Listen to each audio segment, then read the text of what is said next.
Внимание! Говорит Москва. Передаем важное правительственное сообщение. Граждане и гражданки Советского Союза.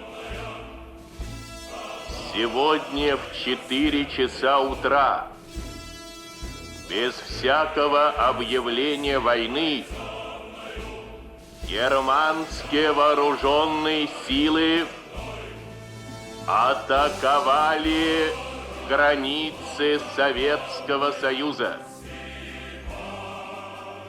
Началась Великая Отечественная война советского народа против немецко-фашистских захватчиков.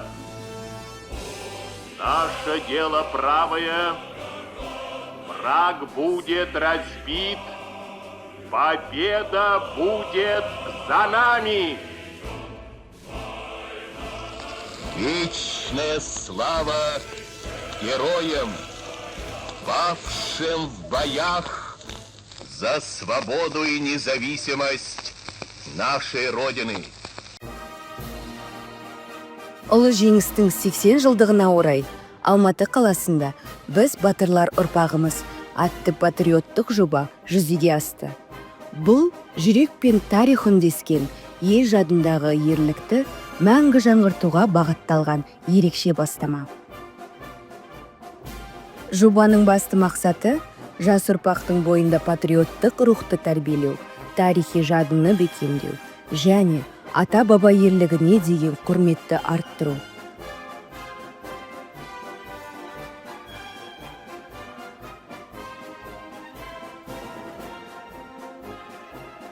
Жоба 2 ауқымды кезеңнен тұрды.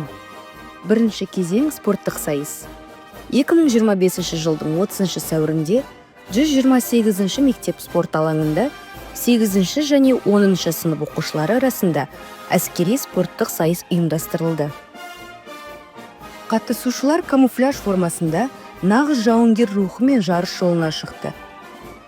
Эстафеталық тапсырмалар АК-74 қаруын шашып жинау, противогаз киюі, жылдамдық пен ептілікті сынайтын жаттығулар, пневматикалық винтовкамен нысанаға ату, бәрі де жасөспірімдердің жігерін шыңдады.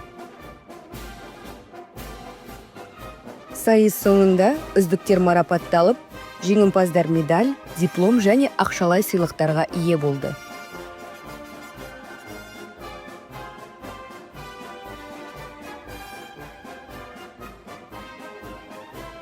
Екінші кезең диалог алаңы. 13 мамыр күні Смарт-Пойнт кеңістігінде диалог алаңы өтті. Бұл алаңда белгілі тарихшылар, ғалымдар, соғыс ардагерінің ұрпақтары мен сарапшылары бас қосты. Жастар мен сарапшылар ашық пікір алмасып, Ұлы Отан соғысының батырларының ерлігі мен тарихи мұрасын талқылады. Диалог ұрпақтар арасындағы рухани көпірге айналды.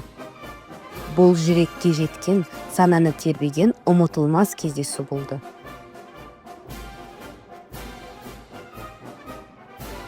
Біз батырлар ұрпағымыз жобасы. Бұл тек іс-шара ғана емес, бұл рухани сабақ. Біз тарихымызды ұмытпай, оның әрбір бетіне тағзым ете отырып, болашағымызды нығайтамыз. Батыр бабаларымыздың даңқты жолы біздің мәңгілік бағдарымыз. Біз ерлік рухын ұлықтаған елдің ұрпағымыз. Біз батырлар ұрпағымыз.